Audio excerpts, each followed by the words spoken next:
What's up, guys? So I just wanted to make a video, general overview of the MBUX system on the Mercedes GLE 350.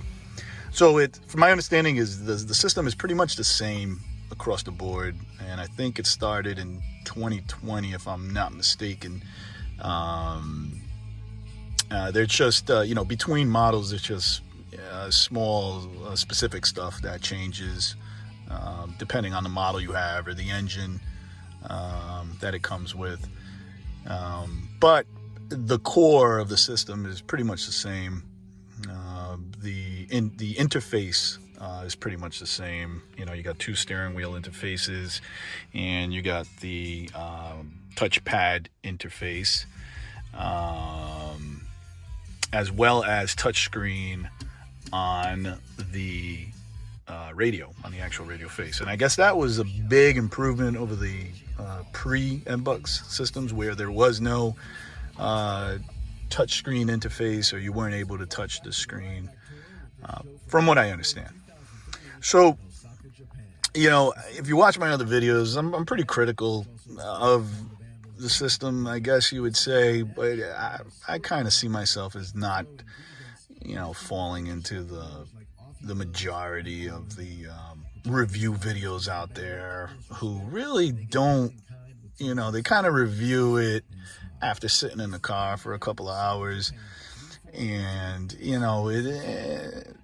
and to them everything is great, everything's awesome. There's nothing wrong with the system, and I'm not really faulting them. Their job is just basically to bring you up to speed to what's new, and they don't really spend much time, real world time, in the vehicle. You know what I mean? So it's really, they're just giving you a quick overview of what the system can do.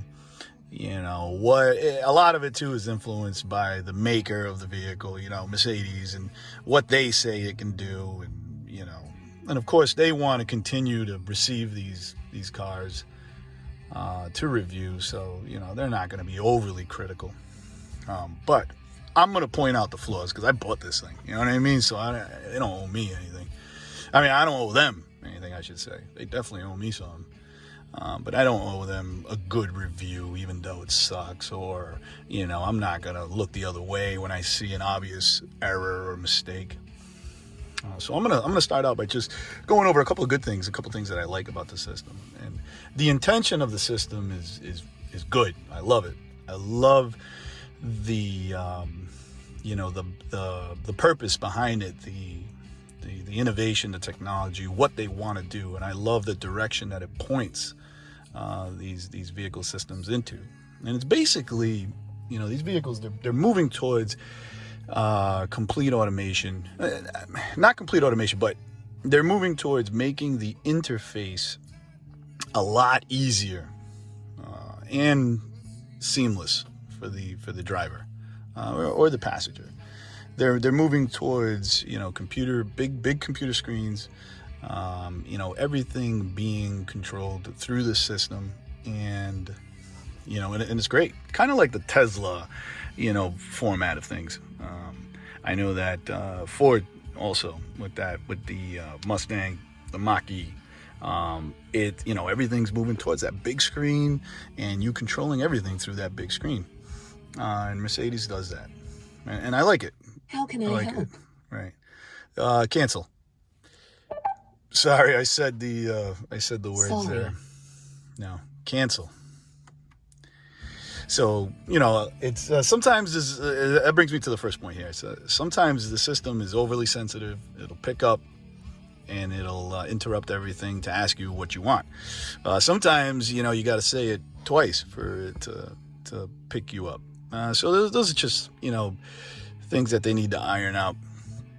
But so like I said, I like where that they're jumping, that they're moving in the right direction. I like that, and I love the idea of you being able to talk to your car like you do your phone, and get it to do what you want.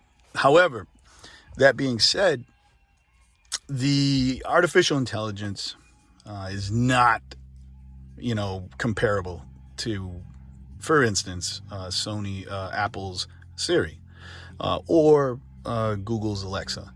It's not there. It's not there yet. Both those IA interfaces kind of, are really IA. They understand what you're trying to say, even though you don't say the specific keywords that it needs to hear. It gets what you mean, and if it's not sure of what you mean, it'll ask you, do you mean this or do you mean that? This system is just not there yet.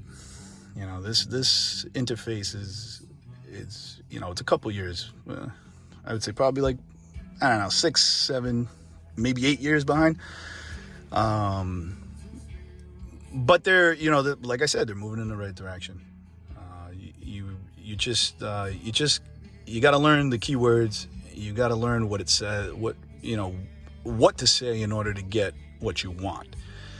And a perfect example of this is the previous videos that I put up. Where you want it to call somebody and it dials somebody else, like completely different, and it doesn't ask you, is this the person that you meant? So those are just small things that you need to iron out. I love, the ability to control ambient colors, the ambient lighting via voice. I love the ability to lower or raise the temperature in your vehicle through voice.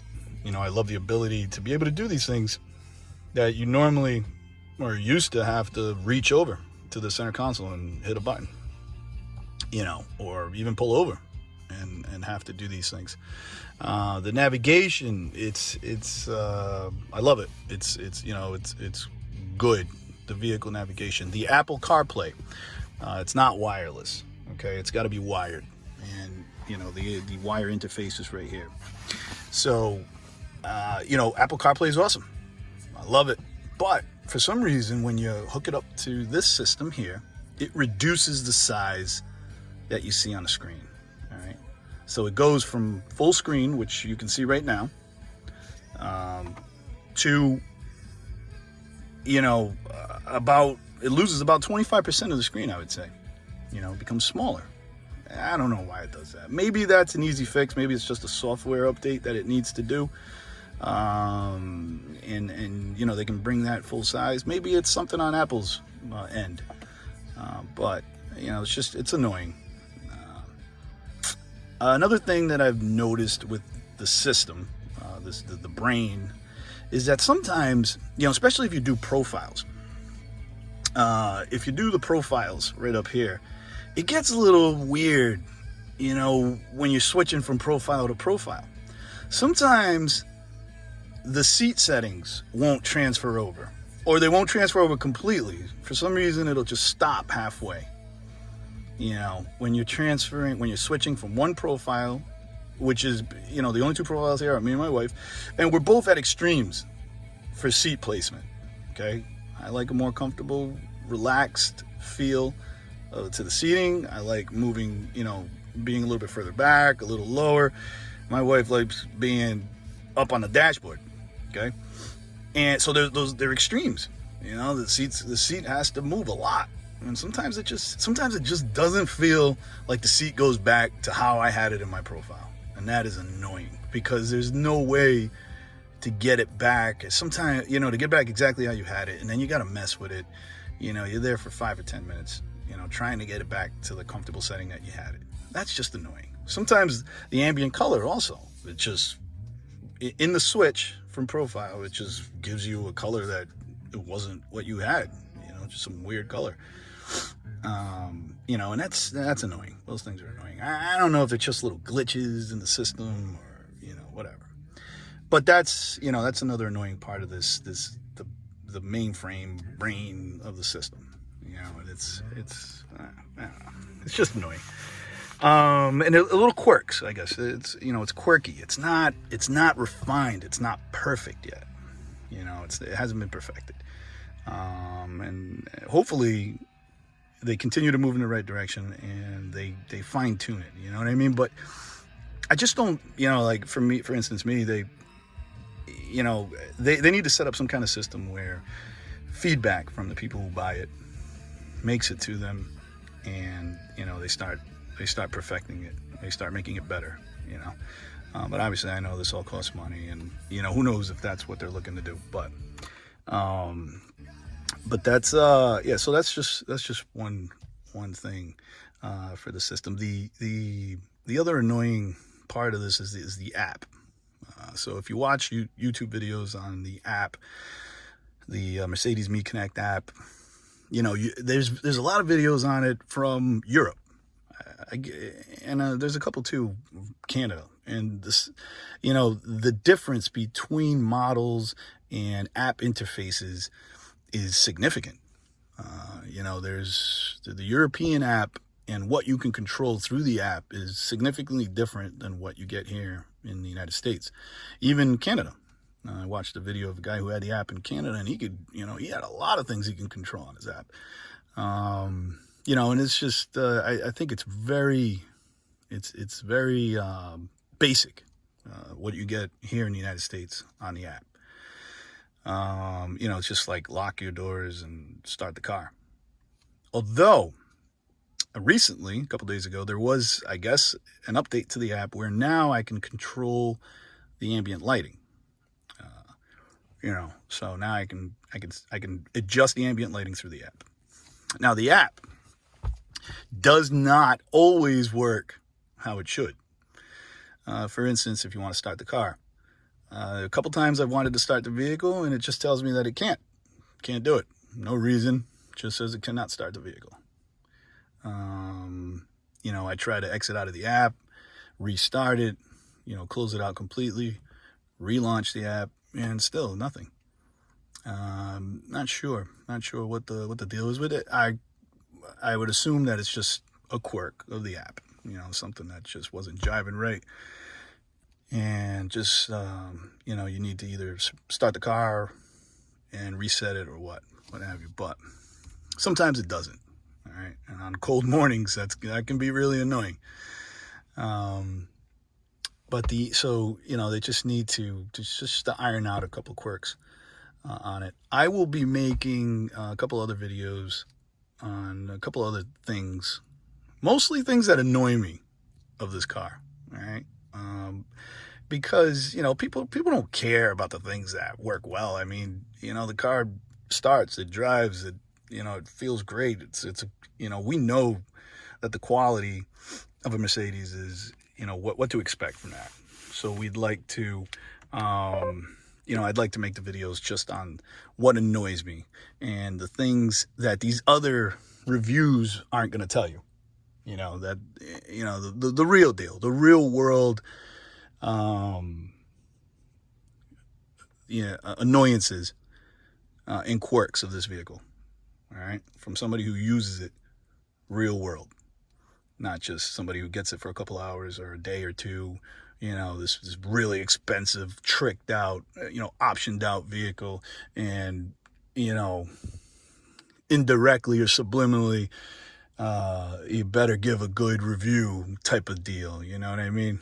So, but yeah, so stay tuned for those other videos. Okay.